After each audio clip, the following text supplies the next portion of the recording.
वंदे मातरम साथियों, दुनिया की राजनीति में एक नया शब्द गूंज रहा है, पैक्स सिलिका। और चर्चा ये है कि भारत यूनाइटेड स्टेट के साथ इस नई टेक रणनीति का हिस्सा बन रहा है।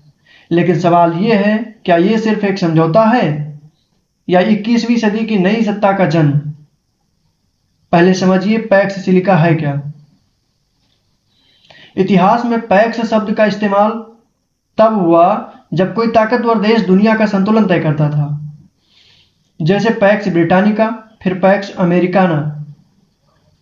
अब दौर है सिलिकॉन का, यानी सेमीकंडक्टर चिप, एआई, डेटा और क्वांटम टेक्नोलॉजी का। जो चिप बनाएगा वही दुनिया चलाएगा, जिसके पास एआई होगा वही भविष्य लिखेगा।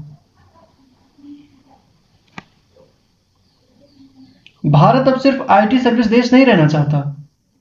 इंडिया सेमीकंडक्टर मिशन के जरिए चिप मैन्युफैक्चरिंग की तैयारी, माइक्रोन टेक्नोलॉजी जैसी बड़ी कंपनियों का निवेश, तेजी से बढ़ता डिजिटल इंफ्रास्ट्रक्चर।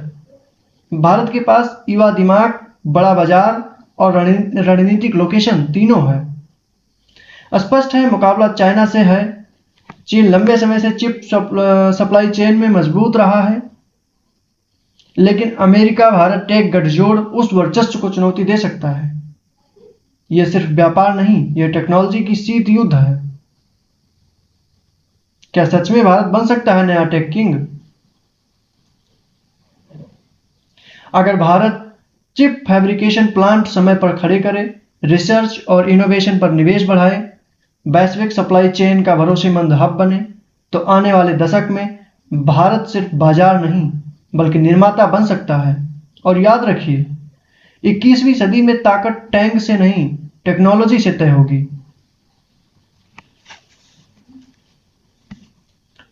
पैक्स सिलिका उस युग का संकेत है जहां सिलिकॉन चिप ही नई ताकत है।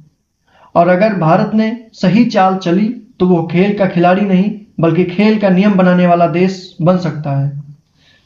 बाकी आप सभी की इस विषय पर क्या राय है, अपनी राय कमेंट बॉक्स में जरूर दो। धन्यवाद।